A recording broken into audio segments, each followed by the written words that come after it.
नमस्कार दोस्तों, welcome to पाठशाला ऑफ सिविल इंजीनियरिंग। मेरा नाम हर्ष प्रताप सिंह है।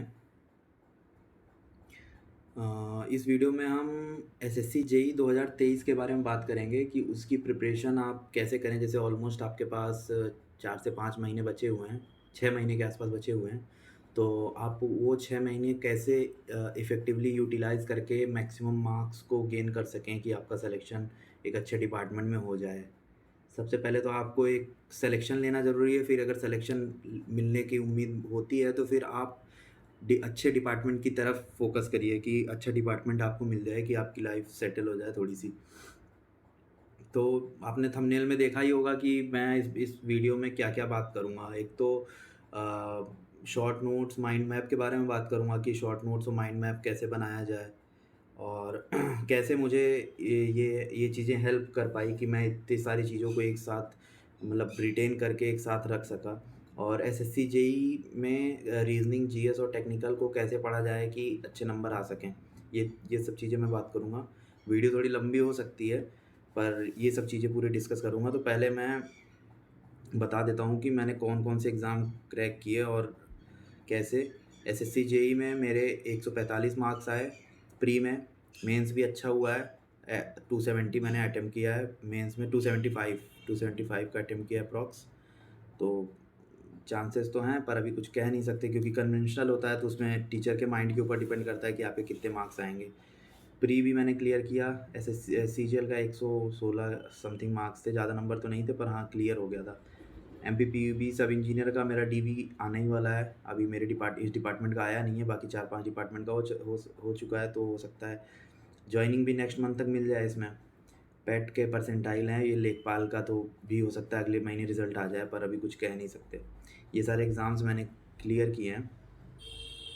और मैं आपको बता देता हूँ कि कैसे आप माइंड मैप और शॉर्ट नोट्स को बनाएँगे। जैसे आप क्या है कि जैसे बहुत बच्चे ऐसा करते हैं, पहले तो मैं बता देता हूँ पढ़ना कैसे है आपको, फिर उसके बाद बता देता हूँ। बहुत बच्चे ऐसा करते हैं कि एक सब्जेक्ट को लेते हैं, जैसे मान लिया सोम पकड़ लिया, सोम को 2 दिन लगातार पढ़ेंगे। फिर उसके बाद दूसरा सब्जेक्ट उठाएँगे। ठीक है, ये भी ठीक है, बट मेरे हिसाब से जो मैं अपना एक्सपीरियंस बता रहा हूँ, मैं क्या करता था, मिनिमम मैं तो 5-5, 6-6 सब्जेक्ट एक दिन में लेके चलता था। मिनिमम 3 सब्जेक्ट तो लो, सोम ले लो, 2 तो मतलब 2 तो थ्योरेटिकल ले लो, अगर 3 ले लो, जैसे मिनिमम के हिसाब से मैं एक एवरेज स्टूडेंट अगर 8 घंटे पढ़ रहा है, उसके लिए बता रहा हूँ, 8 से 10 घंटे के लिए। मैं तो 5-5, 6-6 सब्जेक्ट पढ़ता था एक दिन में। तो जैसे सोम ले लिया, सोम एक टफ सब्जेक्ट में आता है, उसके बाद एक ले लिया बीएमसी ले लिया, उसके बाद एनवायरनमेंट ले लिया। तो ये तीनों सब्जेक्ट ले लो आप। सोम को आपको देना है 2 घंटे, बीएमसी को देने हैं आपको, जैसे ये थ्योरेटिकल सब्जेक्ट है तो इसमें कम टाइम में ज़्यादा क्वेश्चन, इसको 1.5 आवर्स दे दो, और इसको दे दो 1.5 आवर्स, इसको भी दे दो। तो ऐसे-ऐसे यूटिलाइज़ करना, तो 5 घंटे में आपका टेक्निकल हो गया। 5 घंटे आपका टेक्निकल हो गया, उसके बाद आप उम, जीएस देखिए, जीएस तो आपको डेली पढ़ना पड़ेगा। जीएस बिना डेली पढ़े आपका मतलब ऐसा कॉन्फिडेंस आएगा ही नहीं। मतलब डेली भी पढ़ोगे तो भी कॉन्फिडेंस नहीं आएगा कि जीएस मेरा तैयार है, क्योंकि जीएस सब्जेक्ट ही इतना वास्ट है ना। बस 2 ही लेटर हैं इसमें, पर इसमें क्या-क्या चीज़ आ जाती है। जीएस के 4 तरीके के होते हैं, मतलब इसमें 4 टॉपिक आ जाते हैं। एक तो करंट अफेयर्स, डेली का डेली करंट अफेयर बढ़ता रहता है। दूसरा क्या टॉपिक आ जाता है, स्टैटिक जीके। स्टैटिक में क्या पूरे ज्योग्राफी वगैरह ये सब आ जाता है। तीसरे में आता है जीके। जीके में क्या-क्या रहता है तुम्हारा, आप लोगों का ये ancient history, medieval history, modern history, उसके बाद पॉलिटी और ज्योग्राफी, ये सब चीज़ें, बहुत सारी चीज़ें आ जाती हैं। तो ये बहुत वास्ट है, लेकिन इसको भी एक प्रॉपर वे में करेंगे। एसएससी लिमिटेड ये है कि यहाँ से करोगे तो क्वेश्चन हो जाएगा, वो मैं बता दूँगा कैसे पढ़ना है। और रीज़निंग, रीज़निंग आप अभी से थोड़ा बहुत चालू कर दो, डेली 1 घंटे दो ना अगर रीज़निंग को, तो रीज़निंग में आप आराम से 45 प्लस स्कोर कर सकते हो। रीज़निंग पे भी फ़ोकस रखना है, ये नहीं कि रीज़निंग छोड़ दिया, क्योंकि अभी एसएससी जेईई की रीज़निंग थोड़ी-सी टफ हो चुकी है।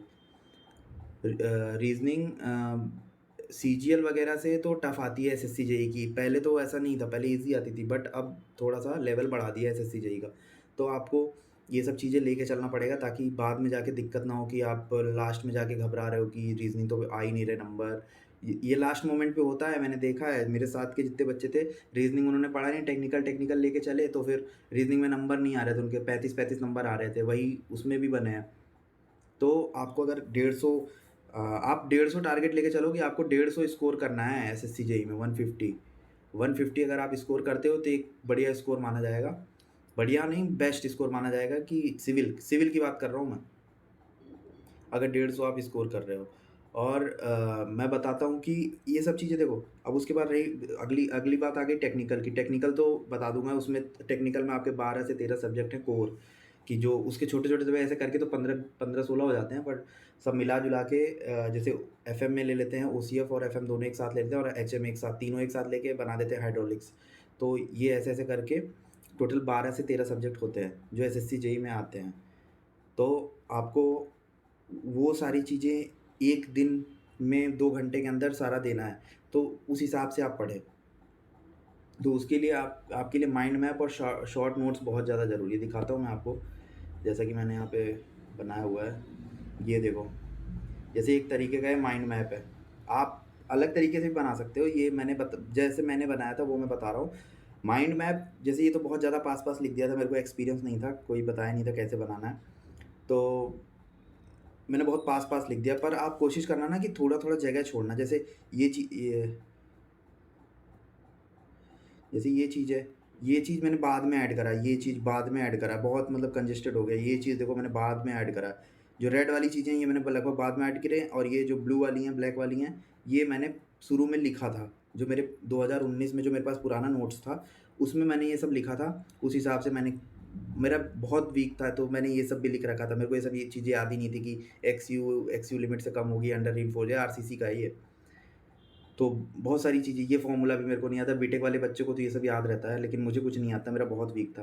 मॉडिफ़िकेशन फैक्टर, डिफ्लेक्शन, ये सब चीज़ें आपको लिखनी पड़ेंगी। ये सब चीज़ें एक बार देखोगे, देखो आपका पूरा सब कुछ एक बार में मतलब लगभग सिंगली रिइंफोर्स्ड आपका कवर हो गया। एएसटी मिनिमम भी मैंने यहाँ लिख दिया है, ये भी मैंने बाद में लिखा है।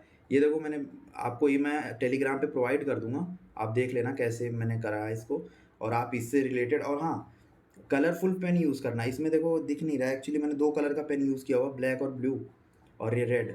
तो आप भी कलरफुल पेन यूज़ कर लो, इससे भी ज़्यादा यूज़ कर सकते हो। तो थोड़ा-सा आपको याद करने क्या, देखो दिमाग साइकोलॉजी क्या होती है,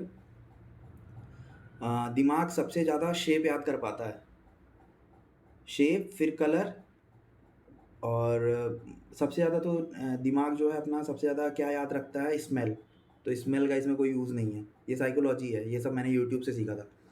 तो शेप में इसलिए मैंने देखो मैंने यहाँ पे ये तो इसमें तो सिर्फ डिब्बा-डिब्बा बना दिया मैंने स्क्वायर में, लेकिन आगे देखना मैंने ट्रायंगल वगैरह भी बना रखा है। ये देखो, जैसे मैंने ये देखो ट्रायंगल में लिखा है, एक टॉपिक लिखो, जैसे मैंने एलएसएम लिख दिया। एलएसएम से गया ये, यहाँ से सिंगली रिइंफोर्स्ड, अगला पेज मैंने नहीं लगाया, वो डबली का अलग होगा, इसलिए मैंने अलग-अलग टॉपिक ले लिया। यहाँ से सिंगली के सारी चीज़ें लगभग लिख दी यहाँ पे। मेरा सिंगली पूरा इससे कवर हो गया। अब मुझे अलग से पढ़ने की कोई ज़रूरत नहीं है। तो 1 मिनट में हटा देता हूँ, नहीं तो आप लोग को देखने में दिक्कत आएगा।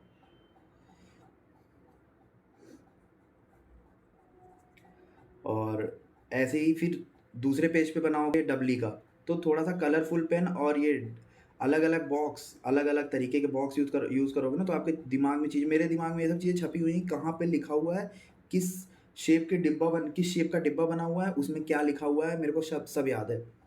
अभी थोड़ा-सा भूल गया, एक बार रिवाइज़ करे, बहुत टाइम हो गया है। तो मैंने मतलब मेरे शॉर्ट नोट्स में सब कुछ है। अगर आप बोलोगे लेकिन आप अगर बोलोगे तो मैं उसको आपको दे सकता हूँ पीडीएफ बना के या फिर प्रिंट आउट करा के, जैसा भी बोलोगे। लेकिन आप अगर अपना खुद बनाओगे ना, तो वो आपके लिए ज़्यादा इफ़ेक्टिव होगा मेरे हिसाब से। जैसे ये देखो, यहाँ पे मैंने ये स्प्लाइसिंग का बनाया है, ये देखो बाद में चीज़ थोड़ा-सा जगह दे के लिखना कि बाद में चीज़ें उसमें ऐड कर पाओ। अभी क्वेश्चन के साथ ऐड होती हैं। देखो ये चीज़ें मेरे पास पहले नहीं थी, बाद में ऐड किया। ये देखो ये चीज़, और मतलब जैसे मैंने कुछ चीज़ें फ़ालतू भी लिख रखी जो एग्ज़ाम में नहीं आती है। आप लोग तो अभी तैयारी कर रहे हो, अगर मेरे जैसे हो तो फिर आप भी लिखोगे फ़ालतू, लेकिन आपकी अगर थोड़ी बहुत तैयारी होगी तो आप कर सकते हो कि ये सब चीज़ें हटा सकते हो। जैसे ये सब चीज़ें किसी काम की नहीं थी, मैंने फ़ालतू लिख रखा है। लेकिन अब काट नहीं सकते, तो लिखा है तो लिखा रहने दो। ये देखो ये फ़ॉर्मूले, तो ऐसे तो बनेगा माइंड मैप। एक चीज़ें लिखो, एक चैप्टर समझ लो एक पेज में हो जाए, ऐसे लिखना है, बहुत ज़्यादा डिटेल नहीं लिखना, शॉर्ट में लिखना है एकदम बिल्कुल। जैसे मेरा bond and encourage SSC JE level का इस पेज में सब कुछ है, सब कुछ है। देख लेना आप, मैच कर लेना, मैं पीडीएफ डालूँगा। हर क्वेश्चन ऑलमोस्ट इसमें मिल जाएगा आपको। देखो, ये देखो फुटिंग और रिटेनिंग वॉल एक पेज में है। कहाँ गया? देखो फुटिंग का ये रहा, फुटिंग है। फुटिंग के बहुत छोटा सा चैप्टर है, इसको मैंने आधे पेज में कवर कर दिया। फुटिंग कि कौन कौन से फेलियर होते हैं, ये रहा punching shear, one way, two way, ये देखो यहाँ पे है pending failure, one way, two way failure, उसके कहाँ क्रिटिकल सेक्शन लिख दिया मैंने, मिनिमम कवर क्या होता है, मतलब ये सब चीज़ें हो गई। 10% ऑफ वॉल, ये वेट ऑफ फाउंडेशन इतना लेते हैं, ये भी पूछता है, ये देखो ये भी लेते हैं। ये सब इंपॉर्टेंट चीज़ें हैं, ये सब चीज़ें आई हुई हैं, ये सब चीज़ें आई हुई हैं और आएंगी।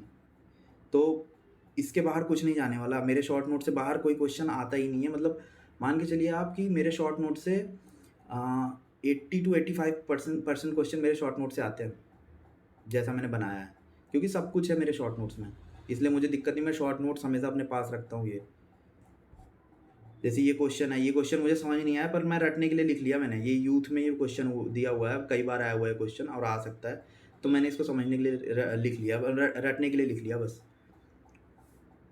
ये देखिए एलएसएम के लिए ये फॉर्मूला है, डब्ल्यूएसएम के लिए ये फॉर्मूला है, ये सब चीज़ें, कितना मिनिमम स्टील, ये सब चीज़ें सब आपको मिल जाएगा यहाँ पे। कुछ चीज़ें रह रही होंगी जो, मतलब मैं जेई लेवल पे बता रहा हूँ, और ऊपर लेवल जाओगे तो और भी चीज़ें ऐड करनी पड़ेंगी, इतना जगह नहीं है मेरे शॉर्ट नोट्स में। और फिर और दिखाता हूँ, ये देखो रिटेनिंग वॉल, देखो यहाँ पे फ्लैट स्लैब का भी मैंने लिख दिया। फ्लैट स्लैब में 3 पॉइंट है, वही 3 पॉइंट पूछता है मोस्टली, 3-4 पॉइंट, वो लिख दिया मैंने यहाँ पे पूरा सब कुछ, इतने में फ्लैट स्लैब है। और ये रहा रिटेनिंग वॉल, रिटेनिंग वॉल में ये मतलब कहाँ गया, इधर इधर है रिटेनिंग वॉल, ये सब पूरा जितना भी रिटेनिंग वॉल के जितने भी चीज़ें हैं, कोडल प्रोविज़न, वो मैंने लिख दिया। और ये ripped slab, ripped slab slab का लिख दिया। ये ज़्यादातर डेटा पता है क्या है, ये 2017 वाले एसएससी जेई का डेटा है। वो मेरे को पता नहीं था कि वो बहुत ज़्यादा फालतू चीज़ें पूछ रखा है, ये तो कभी पूछता नहीं, बस मैंने लिख दिया था जब पढ़ा था तो रटने के लिए। जब मैंने पिछली बार एसएससी जेई दिया था तब लिखा था, बाद में चीज़ें मैंने ऐड करी। और हर हर पेज के बाद, हर जैसे एक सब्जेक्ट आपका कंप्लीट हो गया, माइंड मैप या शॉर्ट नोट्स जो भी, मैंने कुछ सब्जेक्ट का माइंड मैप बनाया था, कुछ सब्जेक्ट का शॉर्ट नोट्स बनाया था, क्योंकि माइंड मैप समझ नहीं आ रहा था कैसे बनाऊँ। तो हर शॉर्ट नोट से माइंड मैप के बाद 3 से 4 पेज छोड़ देना, ताकि उसमें बाद में चीज़ें ऐड कर सको। मैंने हर हर सब्जेक्ट के बाद छोड़ा हुआ है। अब ये देखो जैसे एफएम का ये शॉर्ट नोट्स है, जो ब्लैक में ब्लू में चीज़ें हैं वो पहले नट्सन नंबर ये लिखा हुआ है, पूछता है, कभी कभी पूछता है, बहुत कम पूछता है ये, लेकिन चीज़ें लिखनी पड़ती हैं ताकि याद रहें। जो चीज़ें याद हैं, जैसे अब ये चीज़ें याद हो चुकी हैं, पहले लिखा था तब नहीं याद थी, तो हटा नहीं सकते, पर हाँ रिवाइज़ करने के लिए याद रख लिया, ये भी याद हो गया। अब ये सब सारी चीज़ें याद हैं, पर ये चीज़ें नहीं याद हैं कि एग्ज़ाम्पल्स ये सब, मतलब सब लिखना पड़ेगा आपको, लेकिन शॉर्ट में लिखिए आप। ये जैसे मैंने बहुत लेंथी में लिख दिया है, जैसे इसको याद रखने के लिए अ, ये ट्रिक है इसका, ये इसके ये डायग्राम याद रखने के लिए ये ट्रिक है, डायग्राम कैसे बनता है, क्योंकि पूछ लेता है ये किसका डायग्राम है कभी-कभी। ये चैप्टर, जैसे चैप्टर 1 ये इंट्रोडक्शन कंप्लीट हो गया, फिर चैप्टर 2 आ गया ये प्रेशर मेज़रमेंट, चैप्टर यूनिट 2 यहाँ से कंप्लीट हो गया, इसमें सारे यूनिट के बारे में लिखे हुए हैं और क्या-क्या कैसे होता है, सब कुछ लिखा हुआ है। फिर चैप्टर 3 आ गया हाइड्रोस्टैटिक फोर्स, इसमें ये सब लिखा हुआ है, कैसे आपको करना, सारे डेफिनेशन वगैरह भी जो मेरे को पहले कन्फ्यूज़न होता तो वो भी लिख दिया मैंने। आर्किमिडीज़ प्रिंसिपल तक लिख रखा है, पहले मेरे को याद नहीं था कुछ, इसलिए लिख रखा है। और फिर कंडीशन फॉर सबमर्ज, ये भी मुझे पहले नहीं याद रहता था पर मैंने लिख लिया। अब जैसे सोम का मैंने शॉर्ट नोट्स बनाया, जैसे देखो एसएफडी बीएमडी का कैसे, ये तो खैर फालतू है, ये तो पता ही होगा, हॉगिंग और सैगिंग से, और प्लस माइनस से, शियर फोर्स डायग्राम में प्लस माइनस से होता है, और हॉगिंग और सैगिंग होता है बेंडिंग मोमेंट में, तो वहाँ से आप देख सकते हो। फिर पॉइंट ऑफ कॉन्ट्राफ्लेक्स से क्या होता है, कन्फ्यूज़न होता है कभी कभी, तो वो सब चीज़ें देखना पड़ता है। और हाँ, ये यूडियल ऑन कैंटिलीवर, ये सब चीज़ें, ये देखो इस डायरेक्ट ये चीज़ें आपको याद होनी चाहिए। शियर स्पैन किसको कहते हैं, शियर स्पैन जहाँ पे शियर फोर्स ही बाद में ऐड करा मैंने, नहीं लिखा हुआ था। ये सब चीज़ें आपको याद होनी चाहिए, जितने भी केसेस हैं, मतलब स्टैंडर्ड केस हैं, जैसे ये UDL on cantilever, UTL UVL on cantilever, इसके डेटा प्लस डायग्राम दोनों याद होना चाहिए। बना लो आप इसको, एक पेज में एसएफडी बीएमडी मेरा पूरा कंप्लीट हो गया। यहाँ आप देख रहे होगे सब पूरा, इससे ज़्यादा इससे बाहर नहीं आएगा। आएगा तो ठीक है, वो केस होगा। और ये देखो फिक्स्ड बीम के भी कुछ टॉपिक है जो आते हैं, एसएससी जेईई का टॉपिक नहीं है पर आते हैं, पूछा हुआ है, ये सब केसेस लिखे हुए हैं यहाँ पे। ऐसे आप शॉर्ट नोट्स और जैसे अब मैं बता दे एक मैं आपको शॉर्ट नोट्स बना के बता देता हूँ। जैसे किस टॉपिक का बना के बता दूँ, जैसे सॉयल का मैं बता देता हूँ, फर्स्ट चैप्टर का सॉयल के प्रॉपर्टीज़। तो आप पेज लो, पेज के बीच में, एक मिनट,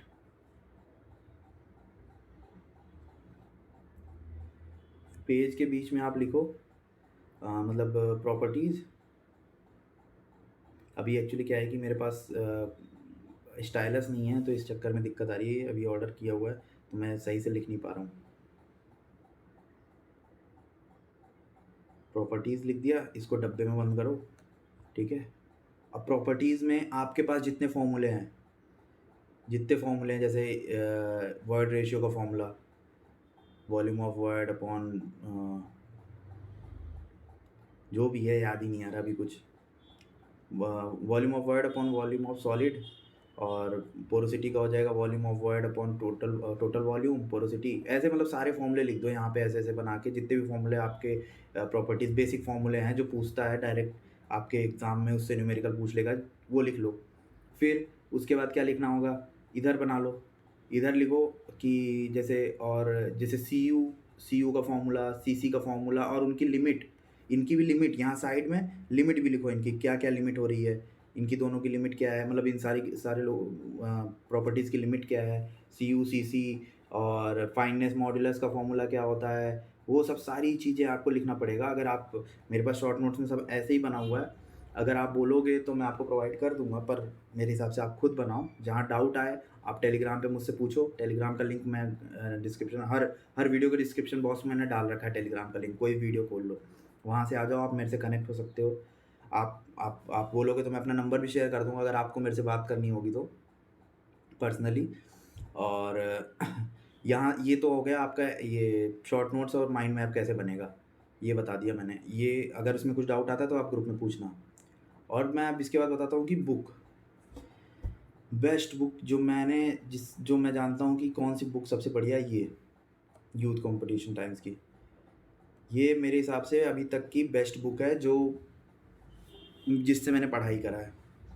ये कोई पेड प्रमोशन वगैरह, भी तो देखा ही मेरे सब्सक्राइबर ही कितने हैं, तो पेड वगैरह तो हो नहीं सकता। बस मैं अपना बता रहा हूँ कि इससे मतलब इतने क्वेश्चन है ना इसमें, अगर आप इसको कर लेते हो ना, जेई वाली नहीं, जेई वाली तो फर्जी है, उसमें तो कुछ नहीं मिलता। एई वाली करना, ये एई वाली बुक आती है, बहुत सस्ती आती है, 500-600 की मिल जाती है दोनों बुक। और मतलब गलतियां हैं लेकिन उतनी नहीं है, क्योंकि क्वेश्चन ज़्यादा हैं तो गलतियां ज़्यादा होंगी।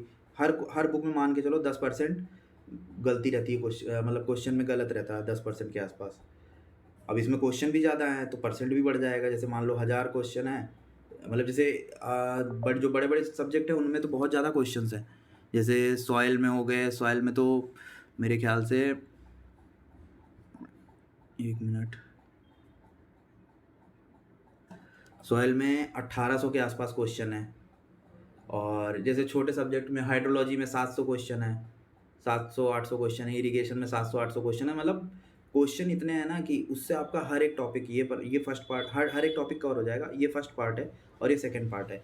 ये फर्स्ट पार्ट में आपके लगभग स्ट्रक्चरल वाले टॉपिक हैं, जैसे आरसीसी, सोम, ये सब चीज़ें हैं, स्टील, ये सब है फर्स्ट पार्ट में। और सेकंड पार्ट में आपके वो वाले हैं, जैसे एफएम हो गया, एफएम, ओसीएफ, सर्वेइंग, जो इजी वाले टॉपिक हैं, जो न्यूमेरिकल वाले टॉपिक है,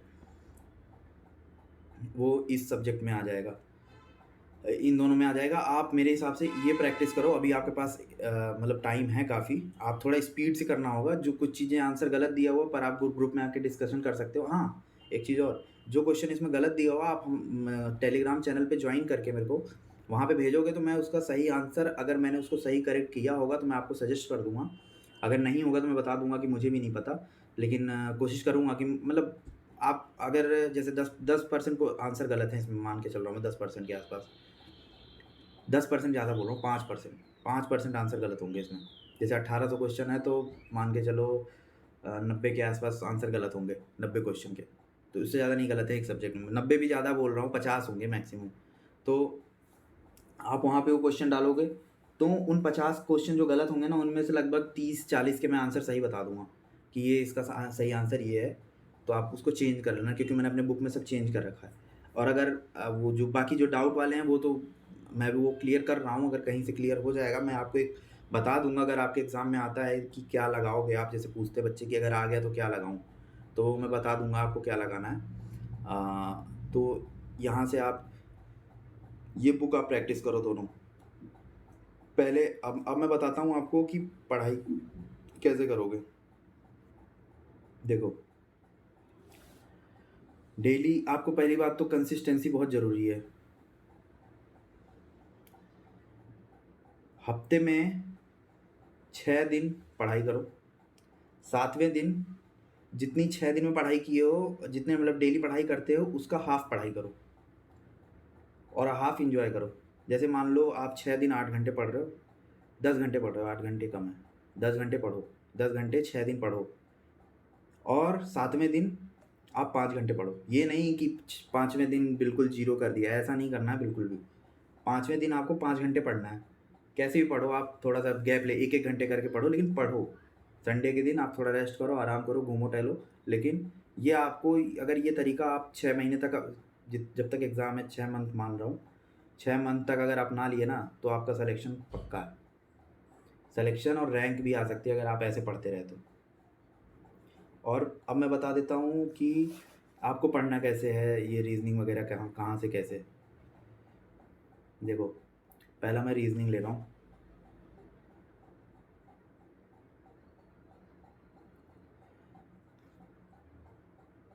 रीजनिंग में 2 चीज़ें हो गई। एक तो PYQ SSC के, मतलब SSC के सारे एग्ज़ाम, और दूसरा आ जाएगा एक कोई बुक जिसमें मतलब नॉर्मली उसमें भी प्रीवियस ईयर रहते हैं, पर वो स्टेट के भी प्रीवियस ईयर रहते हैं, उसमें सब मिक्स रहता है। तो जैसे मैं तो कहूँगा ये यूथ ले लो, सस्ता पड़ेगा। आंसर तो गलत होंगे पर उतना तो आप सही कर सकते हो। ये रीजनिंग जितना आता होगा आपको, अगर नहीं आता तो फिर कोई स्टैंडर्ड बुक लो जिसमें आंसर कम गलत हो। मेरे हिसाब से यूथ है तो सस्ता पड़ेगा, ये लेके काम करो। PYQ लगाओ SSC के। ले लो एक बुक जिसमें SSC के सारे PYQ दिए हों, मतलब CGL, CHSL, MTS, मतलब सारे, वो प्रैक्टिस करो। 50 क्वेश्चन उठाओ और 40 मिनट, शुरू में तो आप 40 से 45 मिनट लो, ठीक है। एक हफ्ते करो, डेली 1 घंटे, डेली 1 घंटे, 2 पेपर लगभग लगाओ। जैसे 1 घंटे में 45 मिनट में, चलो ठीक है, एक ही पेपर होगा, एक पेपर लगाओ। एक पेपर लगाओ, उसको एनालिसिस करो, क्या गलत है क्या सही है, कहाँ तुम्हें गलतियाँ हो रही है, जो चैप्टर में तुम्हें प्रॉब्लम आ रही है उसको संडे वाले दिन, जो 5 घंटे है ना, संडे वाले दिन जो बोल रहा हूँ 5 घंटे पढ़ने के लिए, उसमें वो चीज़ें कवर करो जो चीज़ें रीजनिंग और GS में रह जा रही हैं। उसमें डेली वाला टॉपिक मत पढ़ो, उसमें अलग चीज़ें पढ़ो कुछ। चलो मैं बताऊँगा बाद में। तो ये यहाँ से आप एक पेपर सॉल्व करो और उसको एनालिसिस करो, फिर जो गलतियाँ हो रही हैं उसको पढ़ो कि किस टॉपिक में आपको दिक्कत आ रही है, वो टॉपिक पढ़ो, उसके क्वेश्चन प्रैक्टिस अलग से कर लो, ऐसा, जो टॉपिक में आपको दिक्कत आ रही है रीजनिंग में। लेकिन आपको क्वेश्चन करते करते ही ना आपको तैयारी हो जाएगी कि ये चीज़ें ऐसे होंगी, मतलब क्वेश्चन से ही आपको प्रैक्टिस होगा। अब ये मत थ्योरी लेके पूरा मत बैठ जाना, नहीं तो बहुत दिक्कत आएगी, ठीक है। रीजनिंग तो यहाँ से ऐसे पढ़ लो, PYQ लगाओ, और यूथ जब PYQ हो जाए तब यूथ पकड़ना, तब यूथ खरीदना, नहीं तो अगर ना हो पाए तो सिर्फ PYQ करके जाओ, PYQ ही काफ़ी है, ठीक है। उसके बाद दूसरा आ जाता है GS। GS नाम छोटा है पर सबसे ज़्यादा टॉपिक इसमें है। GS में आ जाएगा क्या क्या, एक तो करंट अफेयर्स, फिर उसके बाद आ जाएगा स्टैटिक, फिर आ जाएगा जीके। जीके मतलब ये अपने जो वो कन्वेंशनल है, और फिर साइंस का टॉपिक आता है, जीके में ही आता है पर मैं इसको अलग कर रहा हूँ। देखो, करंट अफेयर के लिए मैं बताऊँगा आपको, एक रामबाण जान लो वो, मतलब अगर कम समय में आपको करंट अफेयर करना है। देखो, करंट अफेयर तो डेली जो वीडियो आती है ना, तो टीचर्स पढ़ाते हैं, वो अगर कर लोगे अगर टाइम निकाल के तो वो तो बेस्ट है, क्योंकि उससे आपका स्टैटिक भी कवर होगा और जीके भी कवर होगा और साइंस भी कवर होगा। सब कुछ वो बताते हैं, मतलब एक क्वेश्चन को इतना डिटेल में बताते हैं ना। कुमार गौरव सर हैं, कुमार गौरव सर डेली पढ़ाते हैं, मतलब खैर वो बहुत ज़्यादा पढ़ाते हैं, लेकिन अगर आपको पढ़ना है, आपको इंटरेस्ट आता है तो पढ़ सकते हो, नहीं तो कोई भी टीचर ले लो आप जो डेली करंट अफेयर करते हैं। अगर आपका अभी टाइम तो है, आपका चाहो तो कर सकते हो, लेकिन आपको फिर 10 घंटे नहीं, कम से कम आपको 12 से 13 घंटे पढ़ना पड़ेगा। नहीं तो आप, एक आती है क्या नाम है उसका, क्लाउड अफेयर्स,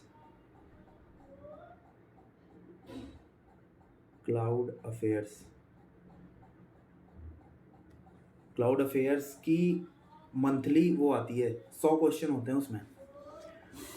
इतना ज़्यादा इफेक्टिव है ना वो, कि मान के चलो आप अगर वो 100 क्वेश्चन सारे करके जाते हो ना आप, जैसे अभी आपका एग्ज़ाम जैसे कब है, अगस्त या सितंबर में है, तो अगर जनवरी से लेके सारे 100 क्वेश्चन कर लिए, 700 800 1000 क्वेश्चन कर लिए, मान लिया मैंने 10 महीने का कर लिया, 1000 क्वेश्चन कर लिए ना, तो करंट अफेयर के मानता हूँ 12 से 15 क्वेश्चन आते हैं, तो आप उनमें से आठ आठ 8 से 9 क्वेश्चन कर लोगे, सिर्फ उन 1000 क्वेश्चन में से 8 से 9 क्वेश्चन आप आराम से कर लोगे।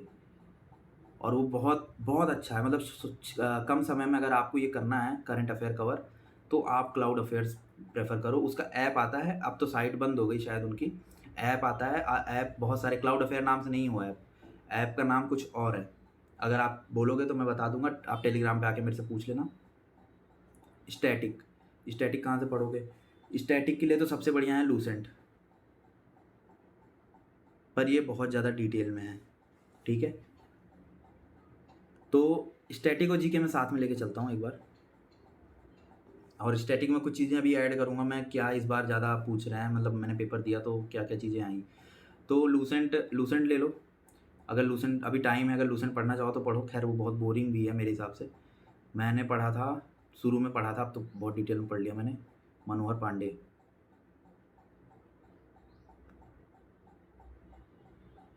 मनोहर पांडे की 30 रुपए वाली किताब, 30 रुपए वाली, वो 100 वाली मत लेना, वो बेकार है, उसमें बहुत सारी चीज़, वो लूसेंट टाइप की है। 30 रुपए वाली इतनी ज़्यादा इंपॉर्टेंट बुक है ये, कि इतना मतलब इसमें शुरू के 15 पेज लगभग रहते हैं करंट अफेयर्स, इंपॉर्टेंट वाले करंट अफेयर्स रहते हैं, वो भी बहुत इंपॉर्टेंट है, वो आप पढ़ सकते हो अगर चाहो तो, वो भी बहुत इंपॉर्टेंट है, मतलब उससे क्वेश्चन आते ही आते हैं। और अगर वो पढ़ लोगे ना तो आपके 5 क्वेश्चन बन जाएंगे, अगर 15 क्वेश्चन आ रहे हैं ना एसएससी जेई में, उसके करंट अफेयर से 5 क्वेश्चन आपके बन जाएंगे, 5 से 6 क्वेश्चन, वो भी बहुत इंपॉर्टेंट रहता है। 15 पेज रहता है मुश्किल से, साल भर का एक ही बुक आती रहती है उनकी, 3-3 महीने पे अपडेट होती रहती है। तो आप लेटेस्ट वाला वर्ज़न लेना, जो अभी तक की लेटेस्ट हो, अभी मत लो, अभी बाद में लेना इसको। या फिर ले लो, 30 रुपए की आती दोबारा ले लेना, मेरे पास तो कम से कम 15-20 पड़ी होगी, मैं हमेशा लेता रहता हूँ, उससे ही पढ़ता रहता हूँ। और उसके बाद 15 पेज के बाद इनके पास 100 पेज की बुक होगी मुश्किल से, 80-85 पेज में पूरा जीके है, पूरा जीके, आप मतलब सब कुछ है, मतलब उसमें जैसे जैसे मैं मेडिवल हिस्ट्री का बता रहा हूँ, जैसे गुलाम गुलाम वंश है, गुलाम वंश मतलब जैसे यहाँ से कुतुबुद्दीन ऐबक से चालू होता है, कुतुबुद्दीन ऐबक के बारे में 2 लाइन लिखा हुआ है, उसके बाद जो आते हैं क्या नाम है, बलबन, ये सब के बारे में 2-2 लाइन लिखा हुआ है, और वो चीज़ें बहुत इंपॉर्टेंट है, मतलब जो सबसे ज़्यादा बार पूछता है ना, वही चीज़ें उसमें लिखी हुई हैं, बहुत पतली सी बुक है। उसमें एक समरी टाइप का दिया हुआ है, वहाँ से आप अगर करना चाहो, अगर आपके पास टाइम कम है तो कर सकते हो, पर अभी आपके पास टाइम है, तो आप या तो कोई वीडियो प्रेफ़र कर सकते हो यूट्यूब से, किसी टीचर की वीडियो अगर परचेज़ करना चाहो, एक सिस्टमैटिक मैनर में, मैं टीचर नहीं बता सकता अभी, मैं अगर बोलोगे तो मैं बता दूँगा किस टीचर से पढ़ो, लेकिन अभी आप अपने हिसाब से जो भी लगे, यूट्यूब पे तो बहुत सारे वीडियोज़ अवेलेबल हैं। सबसे पहले तो जीएस में देखो, ये तो हो गया स्टैटिक में आप कर लो। स्टैटिक की तो मेरे पास कॉपी पड़ी हुई है, मेरे पास नोट्स है, अगर बोलोगे तो मैं पीडीएफ प्रोवाइड कर दूँगा उसका, लेकिन टाइम लग सकता है उसमें, क्योंकि मेरे पास अभी टाइम थोड़ा कम है। स्टैटिक का मेरे पास सब कुछ है, उसमें सब कुछ दिया हुआ है, आप उसको पढ़ लोगे तो आपका स्टैटिक ऑलमोस्ट कवर हो जाएगा। स्टैटिक में एक चीज़ है ना, ये आर्ट एंड कल्चर, पढ़ के जाना ये, इसको अभी से पढ़ना चालू कर दो।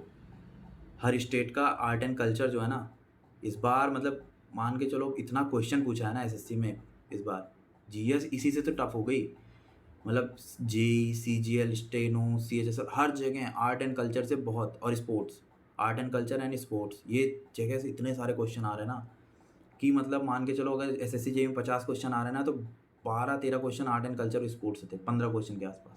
बहुत ज़्यादा वेटेज था इस बार इनका। तो आर्ट एंड कल्चर अभी से पढ़ो, क्योंकि बहुत ज़्यादा बोरिंग टॉपिक है ये। स्पोर्ट्स तो खैर याद हो जाता है, लेकिन आर्ट एंड कल्चर नहीं याद होता। हर स्टेट के त्यौहार, सारे त्यौहार याद करने वाले, मतलब बहुत बोरिंग है ये। मैं तो छोड़ के गया था, मैंने ज़्यादा नहीं पढ़ा था, मैं कर भी नहीं पाया था। और हाँ, स्पोर्ट्स, आर्ट एंड कल्चर और ये जो म्यूजिशियंस वगैरह जो यंत्र बजाते हैं, इन सब के नाम पूछ रहा था इस बार, हर एग्ज़ाम में पूछा है। तो एसएससी ने थोड़ा पैटर्न चेंज किया है अभी जीएस को लेके, तो उस चीज़ को ध्यान रखना, ये सारी चीज़ें कवर करके जाना। अब ये नदी पहाड़ ज़्यादा नहीं पूछ रहा है, एक क्वेश्चन नदी से पूछ लेगा, ये पहाड़ कौन सा, ये ज़्यादा नहीं पूछ रहा। अब आर्ट एंड कल्चर पे ज़्यादा शिफ्ट हुआ है एसएससी मेरे हिसाब से। और यहाँ पे हो गया आपका। और जीके का मैं प्रेफरेंस बताता हूँ। जीके में क्या क्या आता है। जीके में आता है, एक तो हिस्ट्री आ जाएगा, हिस्ट्री, ज्योग्राफी, पॉलिटी, नहीं रुको,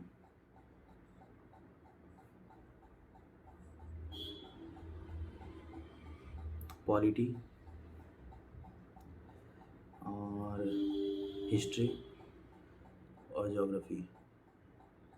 ज्योग्राफी आपका स्टैटिक से भी कवर हो जाएगा, वहाँ से भी कुछ चीज़ें कवर हो जाएंगी, करंट से भी कवर हो जाएंगी। पॉलिटी, ये सीक्वेंस है, मतलब ये सीक्वेंस रखना, ये प्रायोरिटी रखना पढ़ने की। पॉलिटी रट लो, पॉलिटी रट लिए तो एसएससी जेईई में आपके 7-8 नंबर फिक्स हो गए। 5 नंबर, 7-8 नंबर, मतलब पॉलिटी का वेटेज ज़्यादा रहता है और छोटा सा सिलेबस है, लिमिटेड। इसमें आर्टिकल वगैरह आप सोचो शुरू शुरू में याद नहीं होती, पर धीरे धीरे पढ़ते पढ़ते ना मेरे को ऑलमोस्ट आर्टिकल याद हो चुके हैं।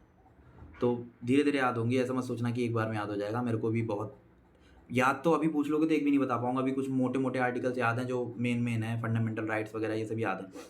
लेकिन जब सामने आते हैं 4 ऑप्शन में ना, तो आप एलिमिनेशन से वो क्वेश्चन कर लेते हो। डरना मत बिल्कुल भी, आर्टिकल कितने हैं, इतना कैसे पढ़ूंगा, कुछ नहीं होता, सब याद हो जाता है। शुरू के आर्टिकल आते हैं फंडामेंटल राइट्स से मोस्टली, और उधर पार्ट 5 से आते हैं।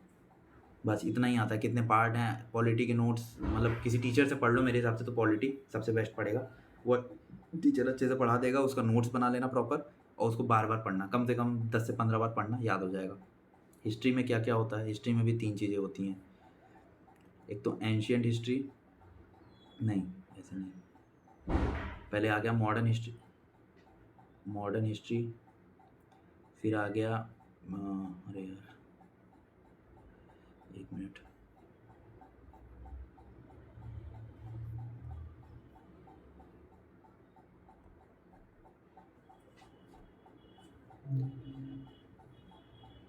मॉडर्न हिस्ट्री, फिर मिडिवल हिस्ट्री, फिर उसके बाद एंशियंट हिस्ट्री। ये टॉपिक ये सीक्वेंस रखना पढ़ने का। अगर हिस्ट्री पढ़ रहे हो तो ऐसे पढ़ना, ये प्रायोरिटी रखना इसकी, इसका ऑर्डर रखना कि पहले मॉडर्न हिस्ट्री कवर कर लो। मॉडर्न हिस्ट्री में आ जाएगा ये सब, इनका जैसे पीरियड है कि 712 से लेके 1757 तक, ये मिडिवल है। 712 से एडी से लेके 1757 तक, मतलब बैटल ऑफ प्लासी, प्लासी तक, ये तुम्हारा मिडिवल हिस्ट्री है। और 712 से पहले 712 से पीछे की तरफ जाओगे तो एंशियंट हिस्ट्री, और 1757 से लेके 1947 तक ये आ जाएगा मॉडर्न हिस्ट्री में। और 1947 के बाद आपका ये पॉलिटी हो जाता है। 1947 आज़ादी के बाद से। बोलोगे तो कुछ डाउट आएगा तो मैं आपको बता दूंगा, मेरा फेवरेट है ये मिडिवल हिस्ट्री। ये तो मुझे पूरा रटा हुआ है, बहुत अच्छे से आता है मुझे। और एसएससी लेवल पे, यूपीएससी नहीं, एसएससी लेवल में मेरे को आता है अच्छे से, तो मैं कर रखा है मैंने अच्छे से, मेरे को पसंद है, पढ़ने में मज़ा आता है मेरे को। तो ऐसे आप सीक्वेंस रखना। एंशियंट हिस्ट्री से, एंशियंट हिस्ट्री में पता ही आपको क्या पढ़ना है। एंशियंट हिस्ट्री में लिमिटेड टॉपिक है तो बहुत वास्ट, लेकिन इसमें पढ़ना कुछ नहीं है। वो जितना भी मनोहर पांडे में दिया है ना एंशियंट हिस्ट्री, वहीं से पढ़ लेना।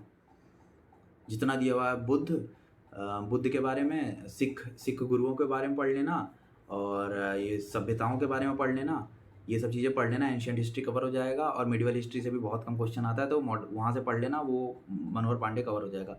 मॉडर्न हिस्ट्री अगर आप चाहते हो इससे ज़्यादा क्वेश्चन आते हैं तो ये किसी टीचर से पढ़ सकते हो।